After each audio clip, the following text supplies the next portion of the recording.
the star. Oh, good kids. Yay! Oh my God, he's precious. Oh.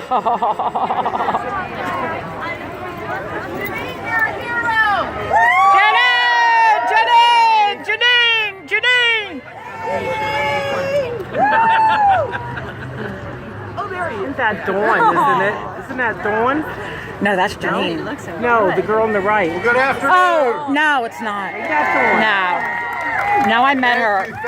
Thank you all so much for taking the time to come out here.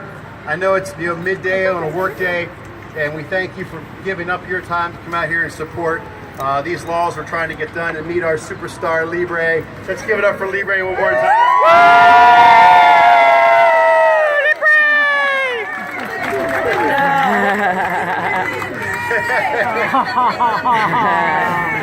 Look how beautiful you are! He is, isn't he? Again, thank you for joining us. For those of you that don't know, my name's Senator Rich Alloway. I'm from Chambersburg.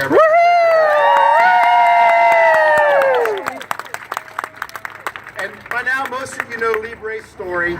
He was rescued from a Lancaster County farm suffering from starvation, dehydration, and severe infection. This poor little pup faced long odds for survival when he first arrived at the Dillsburg Veterinary Center early in July under the care of Dr. Pryor. Woo!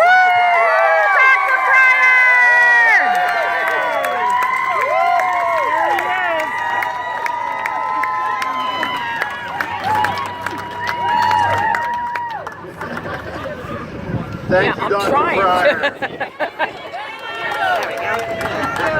This wind is making it fun. When Libre first arrived, he was too sick and too weak to even lift his head. I'm going to lose all kinds of papers here. Oh well. But thanks to the dedicated care he received and an incredible will to live, he made a miraculous recovery over the next several weeks and was soon adopted by Speranza Animal Rescue founder Janine Guido, who's here with us. Janine? God, I can't stop shaking. Janine is shy. a wonderful human being. It was a great story, and she's just, thank you, Janine, for all you've done. All right, I gotta stop shaking. This is ridiculous. I visited Libre twice during his stay at the clinic, and the difference in his health over the course of just a few short weeks was simply astonishing. I couldn't believe he was actually the same dog, except for his incredible sweet demeanor and loving personality. I have to tell you a quick story. The first time I met him, he was walking around the vet hospital. He just sniffed around, he just turned around and decided to take a poo right there in the middle of the thing. I'm like, yeah, that's pretty cool. You know why he did? He's like, because I can. Yep. He inspired me, and those of us who followed his story were overjoyed to hear about the heartwarming end to his harrowing ordeal. Unfortunately, his case was the exception and not the rule. In far too many cases, the mistreatment of innocent and vulnerable animals isn't discovered until it's too late.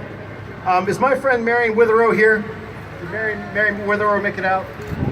Okay. Mary's one of my dear friends and one of our friends who does great work in Western PA. She's the one who started the Effie Strong campaign when she found that dog that was seriously malnutrition and just looked awful. So I wear my Effie Strong bracelet all the time, and I wanted Mary to know that I have my Effie Strong bracelet on. Nice! Yay! In far too many of these instances, the perpetrators face little more than a slap on the wrist for their crimes. That's right. In Libre's case, there was some uncertainty whether the culprit would even face any legal consequences at all.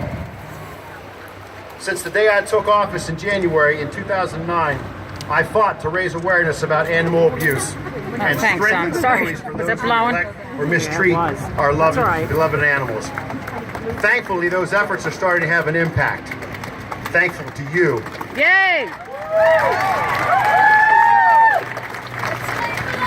Earlier in this year, the Senate approved a number of pet protection bills, including my proposals to prevent anti-tethering of dogs in unsafe conditions and to ensure abusive and negligent kennel owners are not allowed to operate under false pretenses.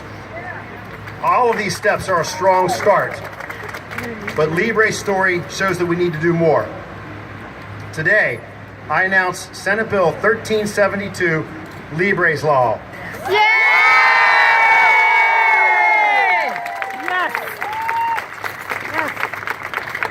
we need to take the next steps to ensure more animals are not forced to endure the same kind of mistreatment and abuse. We have 17 co-sponsors in the Senate already of this bill. I'm going to read them. I don't normally do this, but I feel so strongly about this. Senator Reschenthaler, Dinniman, Eichel.